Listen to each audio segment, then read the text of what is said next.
Sebuah video dirilis pemerintah Iran yang mempertontonkan rudal jelajah Tomahawk milik Amerika Serikat menghantam kompleks sekolah di Iran.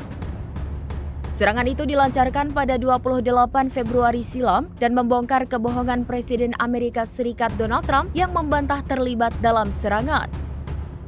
Dalam video yang kini viral, tampak rudal jelajah Tomahawk menghantam kompleks bangunan tersebut. Kompleks itu mencakup bangunan bekas pangkalan Angkatan Laut Korps Garda Revolusi Islam Iran, namun ada pula SD Putri yang berada di sana. Akibat serangan itu, 175 orang dilaporkan meninggal dunia.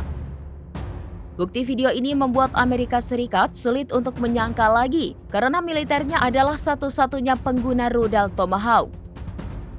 Sejumlah bukti yang dikumpulkan oleh The New York Times termasuk citra satelit terverifikasi bahwa gedung SD Syajarah Tayyibeh rusak parah akibat serangan presisi yang terjadi bersamaan dengan serangan terhadap bekas pangkalan Angkatan Laut IRGC.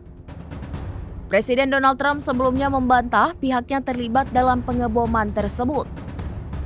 Ia justru menuduh balik Iran menjadi pelakunya. Trump mengatakan ia percaya bahwa Iran bertanggung jawab atas serangan terhadap SD Putri yang dilaporkan menewaskan 175 orang tersebut. Dalam video, tampak rudal menghantam sebuah bangunan yang digambarkan sebagai klinik medis di bekas pangkalan IRGC. Kepulan asap dan puing-puing terlihat dari bangunan disertai teriakan. New York Times telah mengidentifikasi senjata yang terlihat dalam video baru tersebut sebagai rudal jelajah Tomahawk.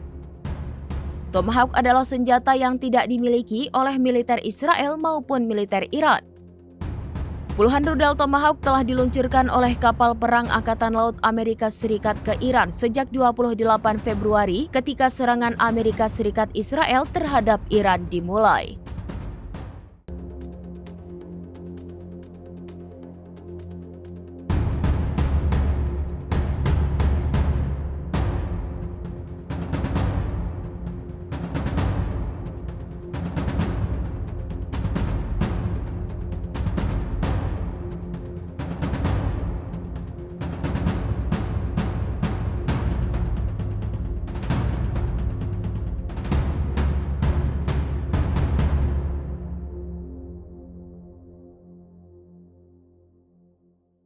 Download Tribun X sekarang, menghadirkan lokal menjadi Indonesia.